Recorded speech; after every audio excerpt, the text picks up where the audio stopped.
우리 함께 하나님의 말씀 보겠습니다. 열왕기하 1장 13절에서 18절까지 말씀입니다.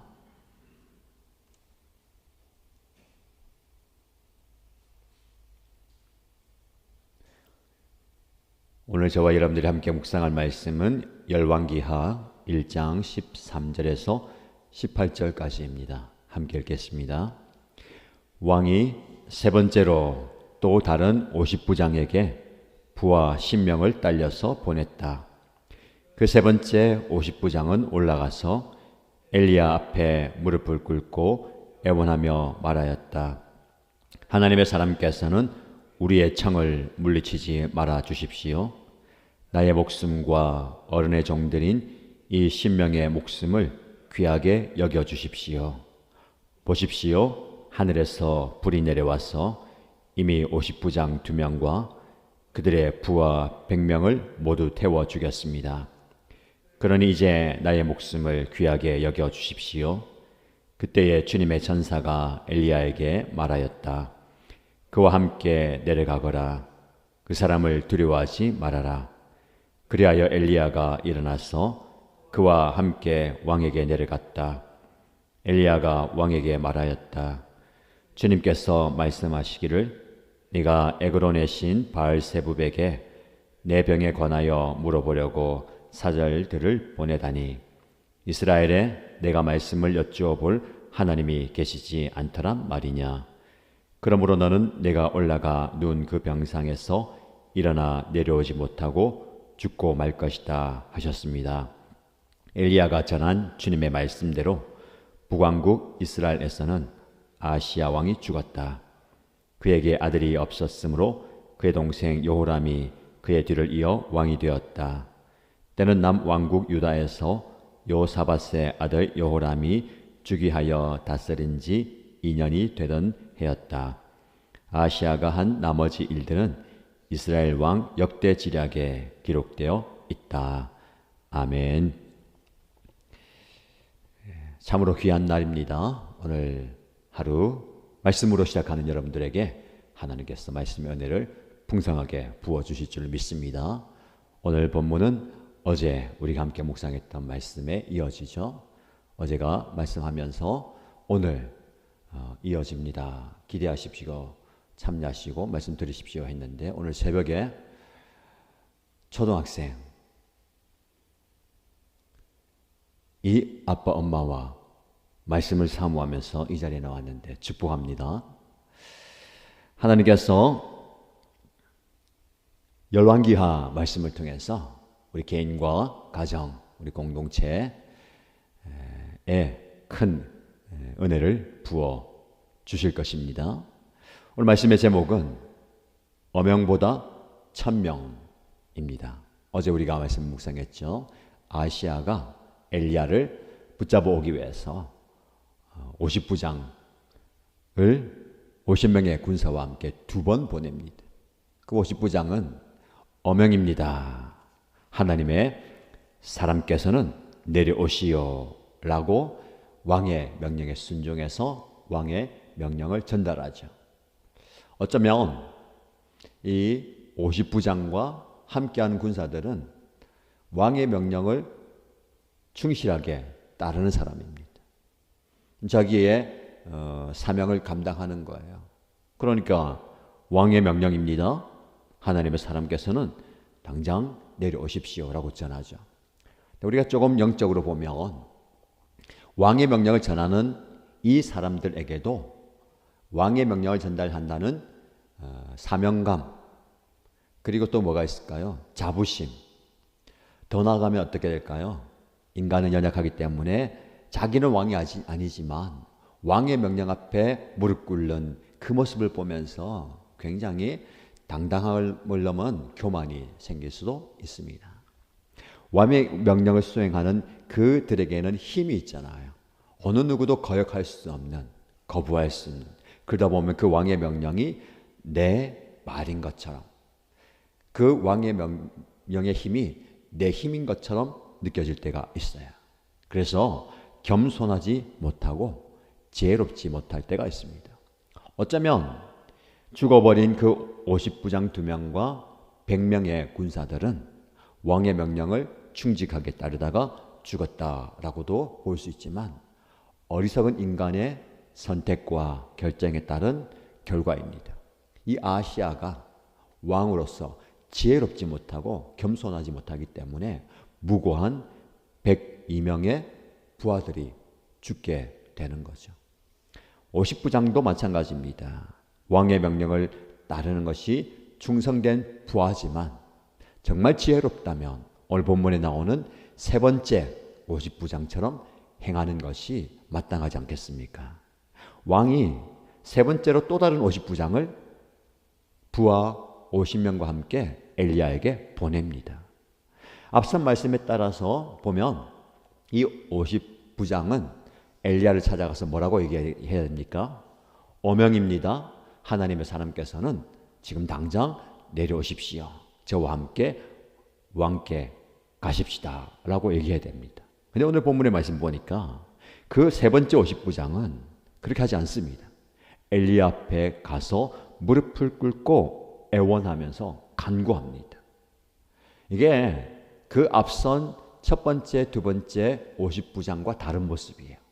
정말 당당하게 거침없이 어명이요, 지금 당장 내려오시오. 한면으로는 충성된 부하의 모습이지만 한면으로는 영적으로 볼 때에 거만하고 지혜 없는 모습입니다. 한편으로는 오늘 세 번째 50부장은 왕의 명령을 어기고 엘리야 앞에 무릎을 꿇어요. 충성된 부하의 모습은 사라진 것 같지만 그는 지혜로운 사람이고 겸손한 사람입니다. 제가 어제 말씀 앞에 해석하면서 무릎을 꿇는다. 하나님의 사람 앞에 무릎을 꿇는다. 하나님께 무릎을 꿇는 거죠. 무엇입니까? 기도하는 거예요. 간구하는 겁니다. 오늘 이 아침에 또 말씀을 접하는 여러분의 시간에 무릎을 꿇고 하나님께 기도하는, 이번 한 주간 집중 기도하는 시간인데요. 기도에 또 은혜가 있어야 되겠습니다. 무엇을 기도합니까? 그가 애원하면서 간구합니다. 하나님의 사람께서는 우리의 청을 물리치지 말아 주십시오. 나의 목숨과 어느 내 종들인 이 신명의 목숨을 귀하게 여겨 주십시오. 보십시오. 하늘에서 불이 내려와서 이미 50부장 2명과 100명을 모두 태워 죽였습니다. 그러니 이제 나의 목숨을 귀하게 여겨 주십시오 라고 간구하는 거예요. 핵심은 무엇입니까? 저와 이 부하 50명의 생명을 죽이지 마시고 귀하게 봐주십시오. 어떤 의미가 있습니까? 살기 위한 비굴한 모습입니까? 그거 아니에요. 아시아는 자신의 부하들의 생명을 소중하게 여기지 않습니다. 첫 번째는 모른다고 쳐요. 두 번째는 가면 뻔히 죽을 걸 알면서도 그 부하들을 사지로 내모는 겁니다. 세 번째도 마찬가지죠. 이 아시아는 왕이지만 참으로 지혜롭지 못한 사람입니다. 그리고 더 나아가서 자신의 부하들의 생명을 소중하게 여기지 않습니다. 어명이 더 중요하고 내 뜻을 이루는 게 더 중요한 거예요. 그러나 이 세 번째 50부장은 생명의 소중함을 아는 겁니다. 자신의 생명뿐만 아니라 자기 아래에 있는 50명의 생명을 소중하게 여기면서 하나님의 사람 엘리야 앞에 우리들의 목숨을, 생명을 귀하게 여겨주십시오 라고 간구하는 겁니다. 오늘 우리에게 적용해 볼까요? 생명의 소중함이 우리에게 있어야 됩니다. 이 시대에 생명보다 더 소중한 가치가 있다라고 얘기하고 사람들의 생명을 그렇게 소중하게 여기지 않는 이 시대의 모습 속에서 우리는 한 사람의, 한 영혼의 생명과 소중함을 더욱더 되새겨야 됩니다. 나의 생명, 너의 생명, 우리 모두의 생명을 정말로 귀하게 여겨야 되는 겁니다. 왜냐하면 하나님께서 귀하게 여기시기 때문에 그래요. 왜 하나님께서 이 아시아에게 이런 과정을 주실까요? 하나님은 이 아시아의 생명도 소중하게 여기십니다. 말씀을 드리겠지만 이 모든 과정은요, 이 아하시아가 정신을 차리고 깨닫고 하나님께로 돌아오게 하는 회개의 기회입니다. 근데 아하시아는 깨닫지 못해요. 오히려 자기의 고집대로 자기 부하들을 죽음의 자리로 내몰고 있는 겁니다. 생명의 소중함을 여긴다면, 자신의 생명을 소중하게 여긴다면 하나님 앞에 겸손히 회개해야 되고, 자기 부하들의 생명을 소중하게 여긴다면 그렇게 행동하면 안 되는 거죠.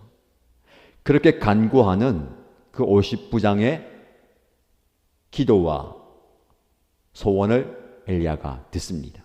그리고 하나님의 천사가 엘리야에게 말하죠. 그와 함께 내려가라. 그 사람을 두려워하지 말아라. 이때까지 어명입니다, 내려오십시오라고 2번이나 이야기를 들었지만 내려가지 않아요. 왜요? 하나님 뜻이 아니었으니까. 그런데 이제는 하나님의 사자가 내려가라라고 얘기하는 겁니다. 우리는 누구의 말을 들어야 되는가? 가만히 묵상해 보면 저와 여러분이라면 어떻게 할까요? 무엇을 두려워하느냐? 왕의 명령입니다, 내려오십시오 하면 그 왕의 명령이 무서워서 내려가야 되잖아요. 하나님이 내려가지 말라고 하면 내려가지 말아야 되는데 오히려 세상의 목소리가 더 무섭기 때문에 거꾸로 행하는 때도 있습니다. 그게 우리의 두려움의 마음이에요. 우리 두려워하는 것에 따라서 행동을 달리 하는 겁니다. 그래서 하나님은 엘리야에게 두려워하지 말라. 이 말씀은 거꾸로 생각하면 엘리야가 두려워했을까요? 두려워하지 않았을까요? 두려워하지 않는 사람에게 두려워하지 말라라고 얘기할 필요가 없잖아요. 엘리야도 두려워했던 것 같아요. 그러니까 하나님이 두려워하지 말라. 그 사람과 함께 가라. 내가 너와 함께 하겠다. 너를 지켜주겠다. 라는 것 아닙니까? 용기가 무엇입니까? 두려워하지 않는 것. 사실 그렇게 하기 힘들어요. 두려운 마음이 있고 무서워요. 근데 용기는 두려워도 내려가는 겁니다. 두려워도 그 자리에 가는 거예요. 하나님을 믿고 하나님을 의지하고 가는 겁니다. 내 안에 두려움이 없어지면 할게요. 내 안에 불안이 사라지면 할게요. 그게 아니에요. 여전히 염려와 불안과 걱정과 두려움이 있어도 용기를 가지고 하는 것이 진짜 용기 있는 사람이에요. 저와 여러분들에게 그런 은혜가 있길 바랍니다. 엘리야가요, 하나님의 말씀에 의지해서 또 갑니다. 엘리야의 위대함이 여기 있어요. 하나님의 말씀에 따라 움직이는 거예요. 하나님의 말씀이 산에 있으라 하면 산에 있고 내려가라고 하면 내려가는 거예요. 그리고 이 말을 이제 직접 아하시아에게 선포합니다. 어떤 말이에요? 사절단과 50부장들에게 전했던 그 말이에요. 왕은 이제 그 심상에서 죽게 될 것입니다. 중요한 말씀을 또 하죠. 왜 임금님이 그 병에 관해서 물어보려기 위해서 하나님께 묻지 않고 바알세부 이방신에게 묻습니까?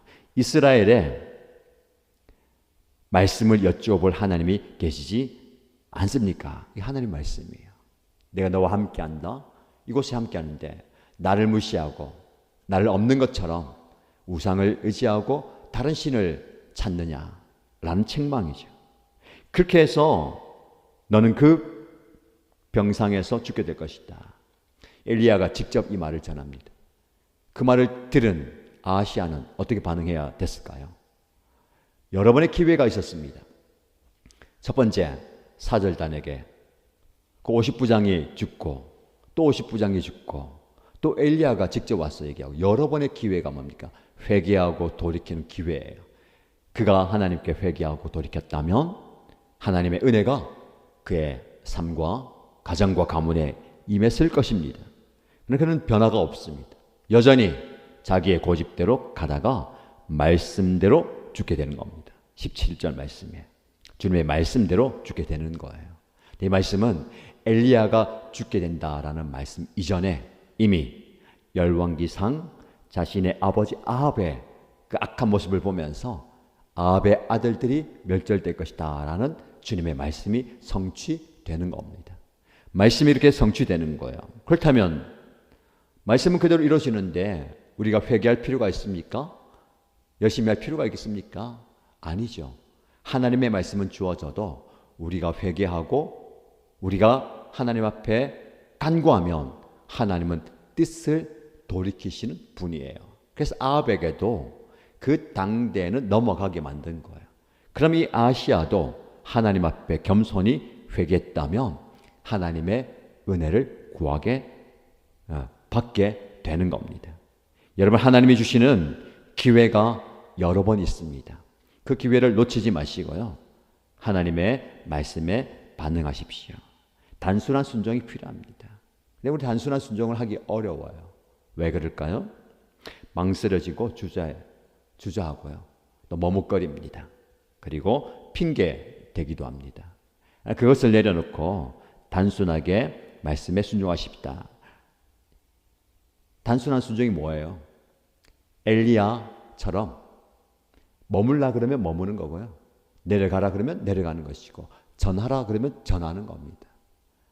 근데 그 단순한 순종에는 대가나 결과를 예상하기 때문에 쉽지 않아요. 왜요? 내려가면 죽을 텐데, 그 말 전했다가는 큰일 당할 텐데, 그 두려움이 있습니다. 그러나 하나님은 저와 여러분에게 말씀하시죠. 두려워하지 말라. 내가 너와 함께 할 것이다. 오늘 저와 여러분이 주시는 말씀인 줄 믿습니다. 여러분 삶의 자리에서 두려워 마시고 주님의 말씀에 단순히 순종하십시다. 하나님께서 우리와 함께 하심으로 순종의 삶을 살아갈 수 있게 하실 겁니다. 오늘도 그런 은혜에 경험하는 저와 여러분 되시기를 주님의 이름으로 축복합니다.